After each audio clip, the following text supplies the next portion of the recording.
산이 있으리라. 아멘. 우리가 누가복음 말씀을 계속 보는 가운데 오늘은 저희가 임명주일이기 때문에 특별히 고린도전서 4장 1절부터 5절 말씀을 통해서 오늘 재직으로 부름받은 우리의 삶의 모습이 어떠해야 되는지를 같이 말씀을 통해서 보기를 원합니다. 광고 시간에도 말씀드렸지만 오직 예수교회가 창립 5주년이 될 때는 또 교회에 귀한 인직식을 이렇게 가지려고 하고 있습니다. 그래서 우리 가운데 이 택해진 우리 장로님을 세우고 우리 권사님들을 세우는 귀한 시간들, 그래서 2026년도 교회 표어 중에 하나가 저희가 서로 돌아보아 사랑과 선행을 격려하는 믿음의 공동체이지만 이 부표어로는 좋은 일꾼들로 인해서 건강한 교회라는 이런 표어를 가지기를 원합니다. 어떻게 보면 지금까지도 하나님께서 교회 일꾼들을 보내주셨고 또 귀한 일꾼들을 통해서 교회가 조금씩 성장하고 또한 우리에게 맡겨진 사명을 감당할 수 있게 하심에 정말로 감사합니다. 그런 가운데 여전히 우리에게 맡겨진 사명을 감당하기 위해서는 하나님께서 세우시는 일꾼들이 누구며 그 일꾼들은 어떤 모습을 갖고 있는지 우리가 살펴보는 것들이 필요하죠. 우리 교회에서 사용되는 용어와 또 일반적으로 사용되는 용어는 어떤 때는 같은 의미도 가지고 있지만 다른 의미를 가지는 때도 많습니다. 그래서 이 신앙생활을 처음 하시는 분들은 교회에서 사용되어지는 낯선 용어 때문에 또 힘들어하는 경우들이 있죠. 그런데 우리가 보통 사용하는 이 재직, 그리고 이 재직들이 모여서 회의하는 재직회가 무엇인지, 이 재직에 관해서 국어사전에서는 이렇게 정의를 내리고 있습니다. 여러 직책, 여러 직원이 바로 재직이죠. 오늘 여러 가지 이 직책이 바로 재직일 뿐만 아니라 이 직책을 맡아서 일하는 사람들을 보고 재직이라고 이렇게 표현을 하고 있습니다. 그런데 교회에서는 이 재직이라는 말을 교회에서 직분을 맡겨서 오늘 이 교회의 일을 맡아서 감당하는 사람들을 보고 재직이라고 표현을 하고 있습니다.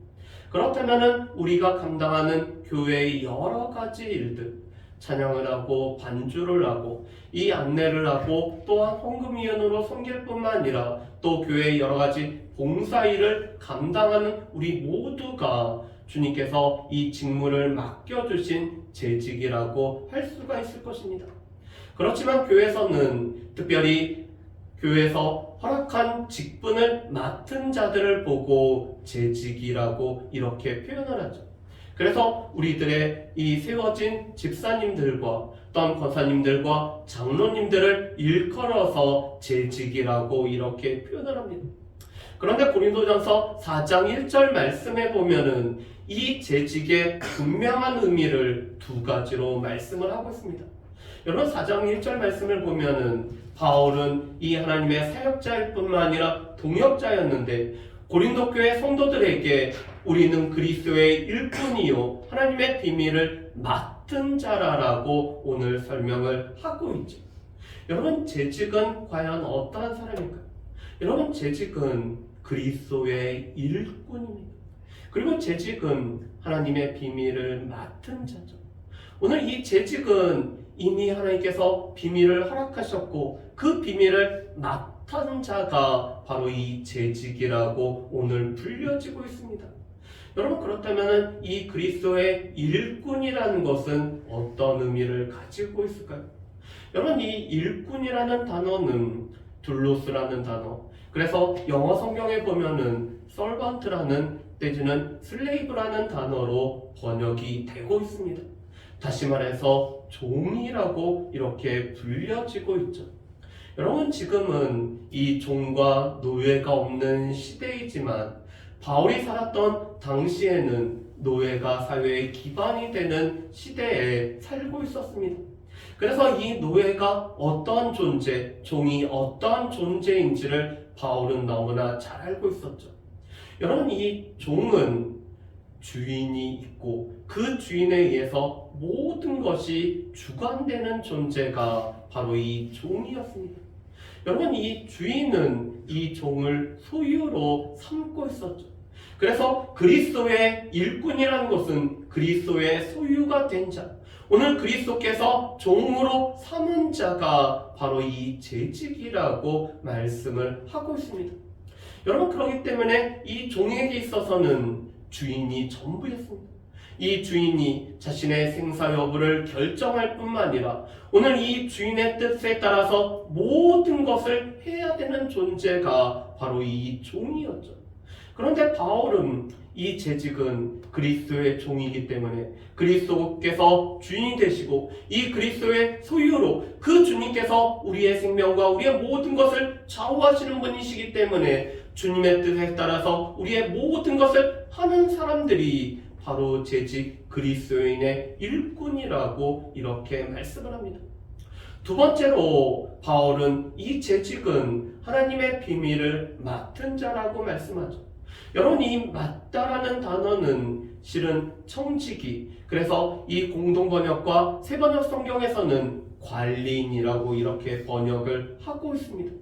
하나님께서 비밀을 우리에게 맡겨주셨기 때문에 이 비밀을 잘 관리하고 이 비밀을 또한 우리가 잘 전해줘야 되는 사람으로 우리가 부름받았음을 말씀을 하고 있죠. 그렇다면 이 하나님의 비밀은 무엇일까요?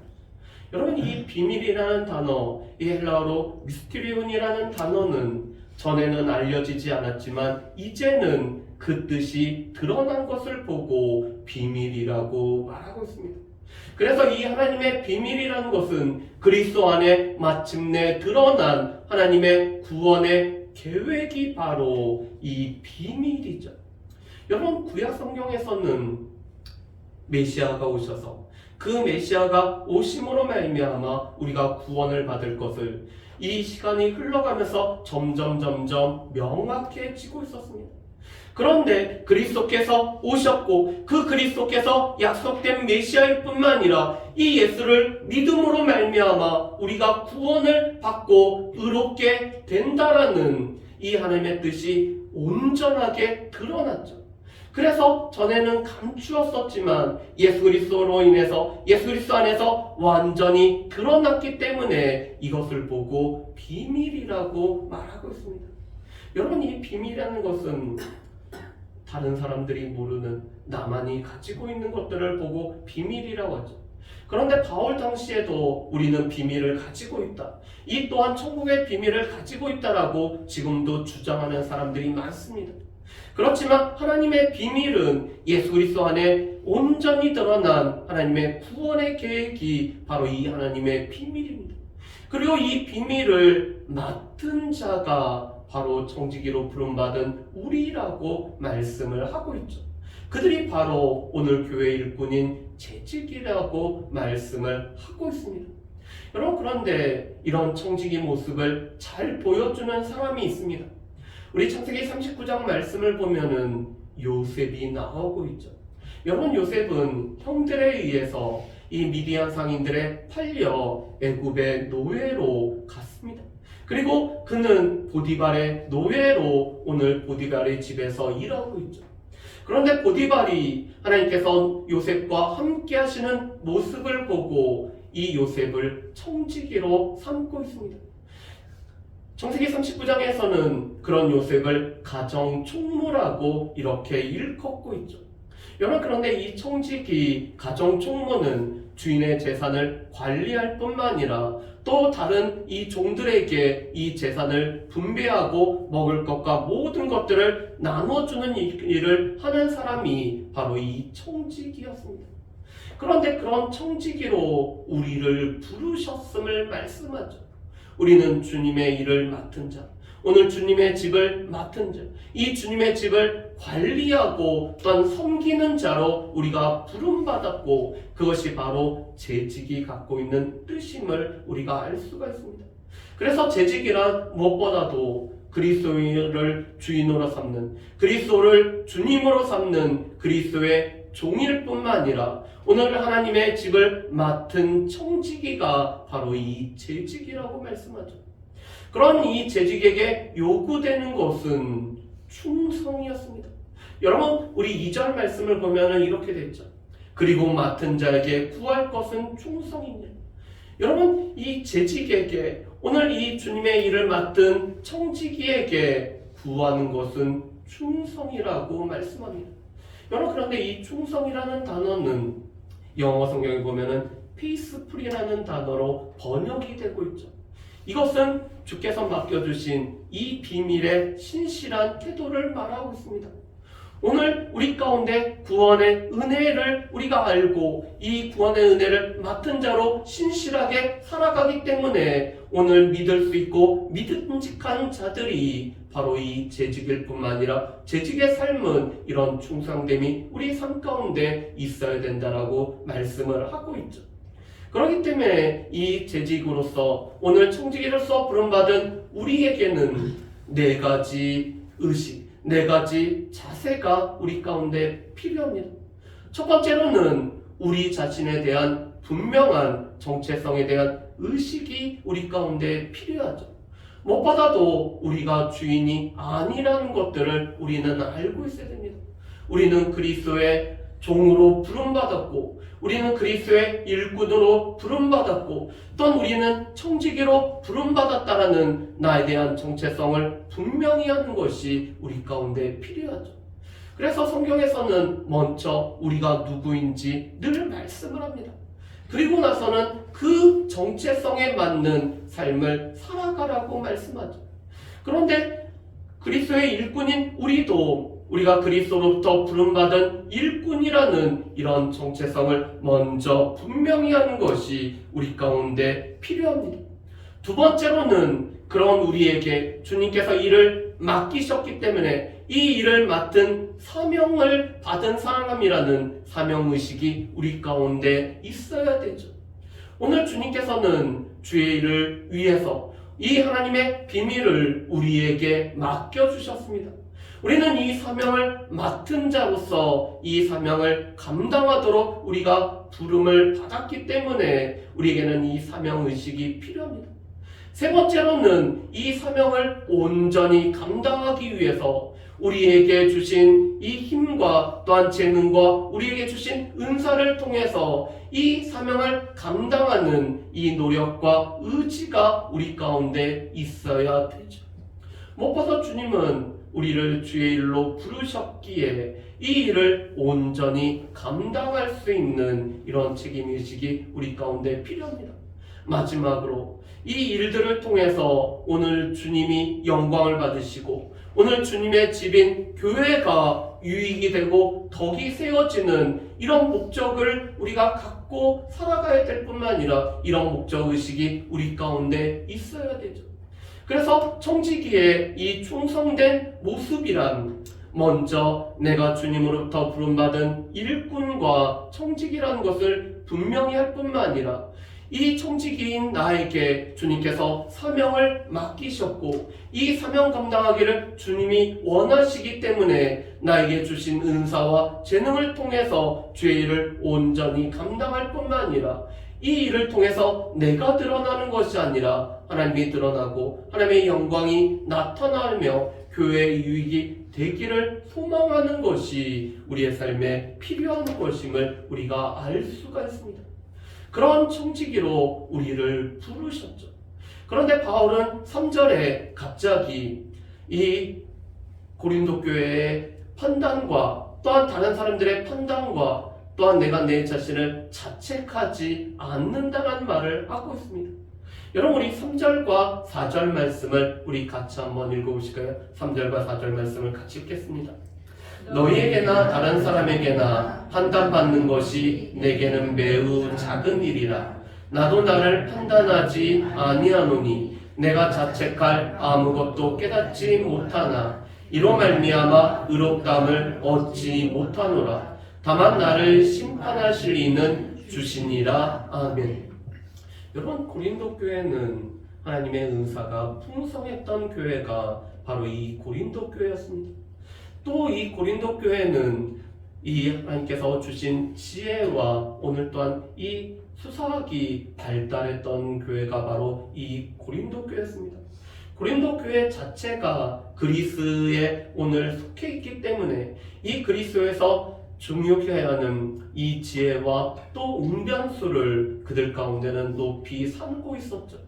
그런데 이 고린도 교회는 여러 가지 좋은 모습이 있었지만 또한 반대로 여러 가지 문제가 있었던 교회가 바로 이 고린도 교회였습니다. 하나님의 은혜가 풍성한 반면에 또 교회에 해결돼야 될 여러 가지 문제를 가지고 있던 교회가 바로 이 고린도 교회였죠. 그런데 고린도 교회에 바울이 처음 책망하는 책망은 이 고린도 교회가 여러 개로 나누어져 있었기 때문에 그렇습니다. 고린도 교회 일부 사람들은 고린도 교회를 개척하고 이 고린도 교회를 세웠던 바울을 따르는 자들이라고 그들이 주장을 했습니다. 그래서 그들은 바울파라고 자신들을 스스로 일컬었죠. 반면에 또 다른 사람들은 이 고린도 교회를 섬기고 오늘 이 고린도 교회를 목양했던 아볼로를 따르기 때문에 자신들은 아볼로파라고 이렇게 주장을 하고 있었습니다. 그런데 반면에 어떤 사람들은 우리는 예루살렘 교회 오늘 예수님의 제자 중에 한 명이었던 베드로 그 계가를 따르는 사람들이라고 해서 게바파라고 자신들을 일컬었습니다. 반면에 어떤 그룹은 우리는 이렇게 사람들에게 속한 것이 아니라 우리는 그리스도께 속한 자라고 하면서 자신들은 매우 신령하기 때문에 그리스도파라고 오늘 자신들을 일컫는 사람들이 있었습니다.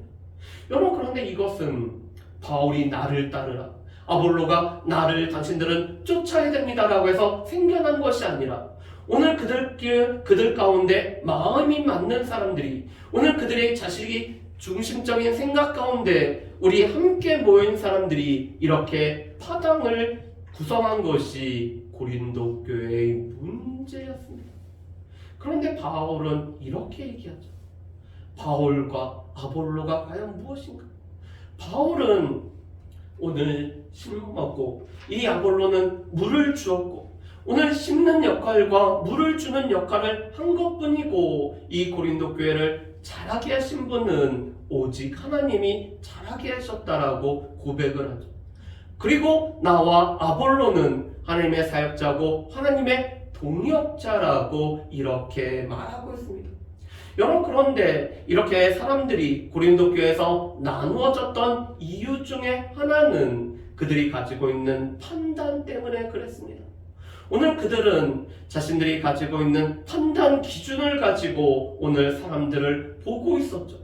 그러면서 바울을 따를 만한 것이 있다라고 판단했을 때는 바울을 따르고 이 아볼로를 따를 만한 것이 더 있다라고 판단했을 때 아볼로를 따를 뿐만 아니라 바울을 배척하는 것이 고린도 교회의 모습이었습니다.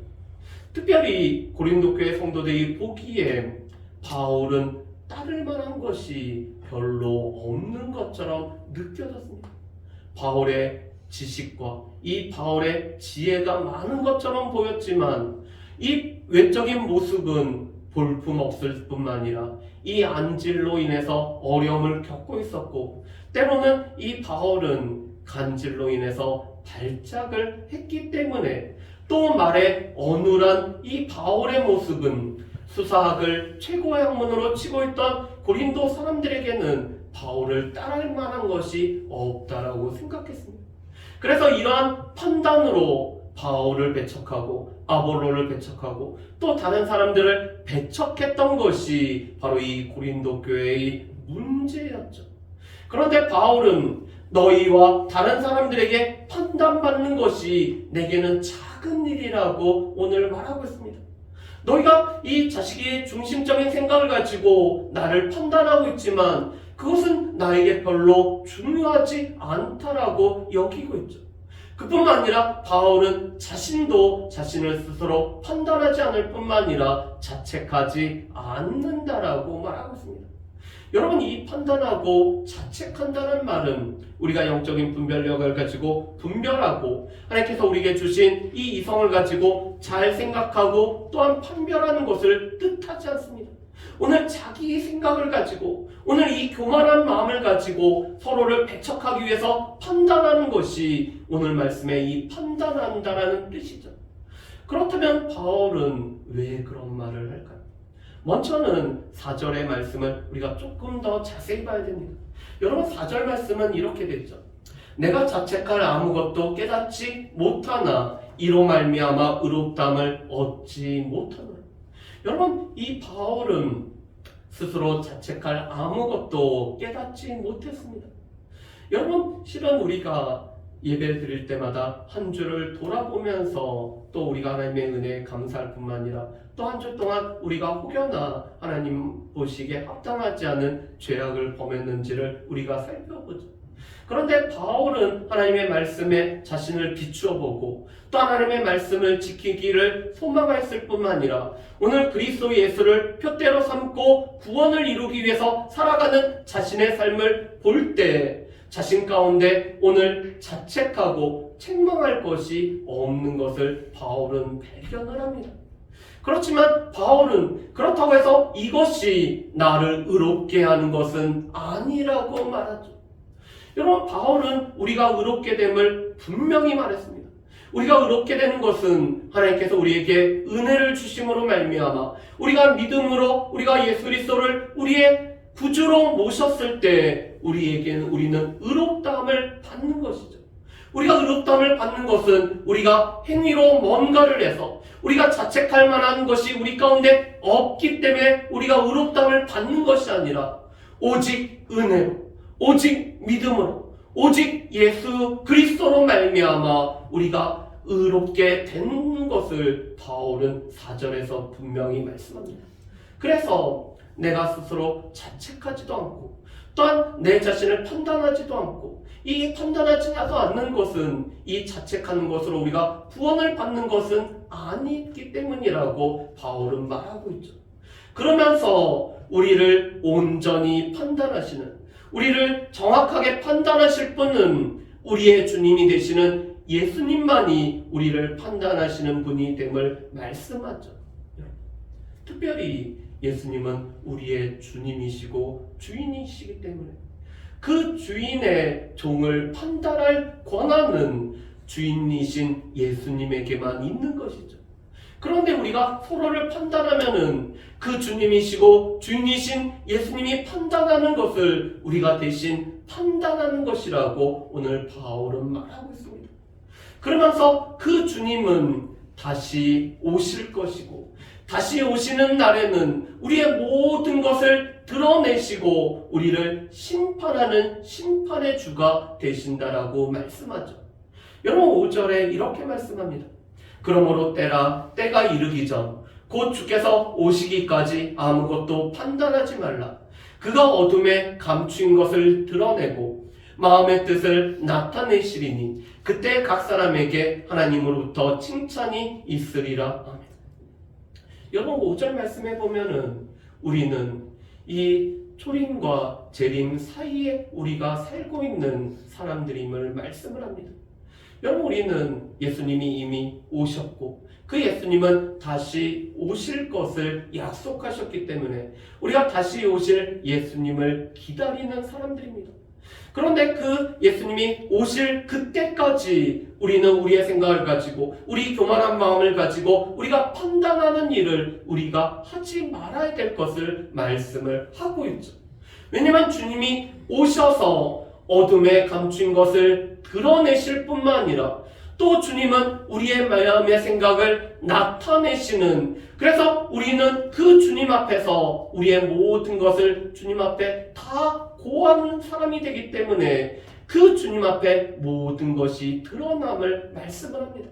그리고 그때 오늘 주님으로부터 책망받을 것이 없는 사람들은 주님으로부터 오늘 칭찬이 있으리라고 약속을 하고 계시죠. 그렇기 때문에 우리는 다른 사람이 우리를 판단하는 것에 우리가 휘둘리지 않아야 될 뿐만 아니라 우리의 생각을 가지고 우리가 다른 사람을 판단하고 우리가 다른 사람들을 정죄하는 일을 우리가 해서는 안 됨을 말씀을 하고 있습니다. 그래서 바울은 6절에는 그런 우리에게 기준이 되는 것은 아볼로와 자신을 본으로 여기면서 보여준 것처럼 하나님의 말씀만이 유일한 기준이 되고 있음을 이렇게 말씀을 하고 있죠. 여러분, 그렇다면 오늘 말씀을 통해서 재직으로 부름받은 우리는 무엇보다도 그리스도의 일꾼이라는 것을 우리는 분명히 해야 됩니다. 그리스도의 일꾼이라는 것은 우리의 주인이 계시다라는 것이죠. 예수님이 우리의 주인이시라는 것이죠. 예수님의 이 뜻을 따라서 살아가는 사람들이 바로 우리라는 것입니다. 그리고 무엇보다도 우리는 이 하나님의 비밀을 맡은 자가 우리, 바로 청지기로 부름받았음을 우리가 기억을 해야 되죠. 오늘 청지기는 하나님의 집을 위해서, 오늘 그리스도의 몸된 교회를 위해서 오늘 이 일을 맡은 자들이 바로 이 청지기인 우리들이고, 그런 그리스도의 일꾼과 청지기로 부름받은 우리가 재직으로 세워졌음을 우리가 늘 기억을 해야 됩니다. 그래서 이 그리스도 종에게 있어서는 가장 중요한 것은 주인이 되신, 주님이 되신 주님의 뜻이 가장 중요하다는 것을 우리가 기억을 해야 되죠. 두 번째로는 그런 재직에게 요구하시는 것은 충성된 삶의 모습입니다. 우리 가운데 신실함으로 우리가 주께서 맡겨진 이 사명을 감당할 뿐만 아니라 우리에게 주어진 맡겨진 일을 온전히 감당하고 우리의 주님이신 예수 그리스도가 드러나는 삶을 살아가야 되는 것이 우리에게 요구되는 충성된 삶의 자세의 모습이죠. 우리를 통해서 그리스도가 드러나기를 원합니다. 우리를 통해서 오직 예수가 드러날 뿐만 아니라 그 예수 그리스도께서 영광을 받아지며 교회를 통해서 그리스도의 영광이 나타나는 2026년도가 되기를 주님의 이름으로 축복합니다. 마지막으로 세 번째로, 그렇기 때문에 주님이 오실 때까지, 그리고 주님이 바로 우리를 판단하시는 주인이시고 또한 심판주가 되시기 때문에 우리는 서로를 판단하고 또한 우리 스스로를 자책하는 일을 우리가 하지 않는 저 여러분들이 되어지기를 소망합니다. 그래서 주님께서 우리의 모든 것을 드러내실 때, 우리의 일거수일투족을 주님 앞에 다 고할 때 오늘 주님으로부터 이 칭찬과 또한 우리에게 상이 주어진다라는, 오늘 이 일꾼에게는 주님께서 이 상을 예비하셨다라는 것들을 늘 기억하면서 믿음으로 올 한 해를 경주할 뿐만 아니라 2026년도 우리를 통해서 주의 몸된 교회가 세워지고 하나님의 이 비밀이 온전히 증거되어지며 예수 그리스도가 교회를 통해서 나타나는 2026년도가 되기를 주님의 이름으로 축복합니다. 기도하겠습니다.